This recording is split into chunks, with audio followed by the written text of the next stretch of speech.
نطلع من قطعه استاذ سيد متولي قطعه 3 في بشاير 2 لقطعه 5 فدان، اللي هي قطعه 5 بشاير 2 فيها الاستاذ محمد عبده 2.5 مجدول، وعمرو احمد نور الدين فدان وربع، والفدان وربع التانيين بتوع الشركه فيهم المنطقه الاداريه والطاقه والبير والخدمات بتاعه القطاع.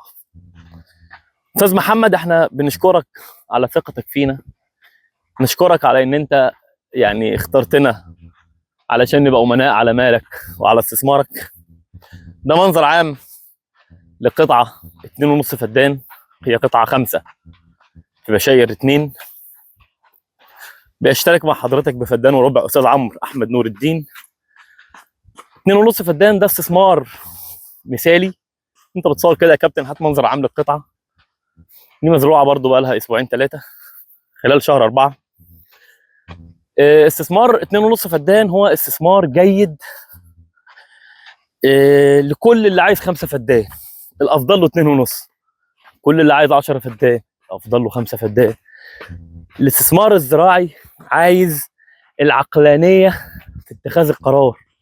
لو انت ملياردير ما تتعاملش بصدرك، تعامل بحنيه مع القطاع الزراعي، لان الارض ديت لو انت ما اشتغلتش معاها بحنكه وحسابات دقيقه وبمصروفات حكيمه هتبلع كل فلوسك. والله شويه الارض ده هم ممكن ياخدوا مليار وتريليون و100 مليون، وممكن ياخدوا بحكمه نص مليون. ده القطعه اللي بتتوسط، ده المحابس اللي تتوسط القطعه 2.5 فدان استاذ محمد عبده، و2.5 فدان تانيين منهم قطاع الشركه، ومنهم قطعه استاذ عمرو احمد نور الدين فدان وربع اللي احنا داخلين عليهم. فدان وربع ده مميز قوي لان هو يعتبر في سره القطاعين، بشاير 1 وبشاير 2. فدان وربع برضو فدان لمواطن مصري يبقى عايز يعمل استثمار امكانياته معقوله، يحطهم في فدان وربع مجدول يعني 75 نخله تقريبا او 70 نخله وشويه.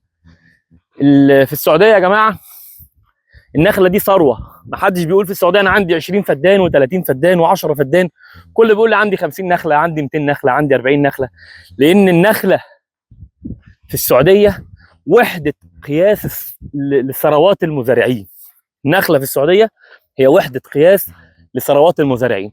ده منظر عام للفدان وربع، ربنا يملاه لك خير وبركه ويطرح فيه البركه ان شاء الله، ونبقى احنا في بشاير سيوه افضل قرار حضرتك بتاخده. كل اللي احنا محتاجينه منك ان انت تدعي لنا بالتوفيق والسداد، واحنا اللي انت محتاجه مننا ان احنا نشتغل في ارضك بضمير كما عهدناك ان شاء الله.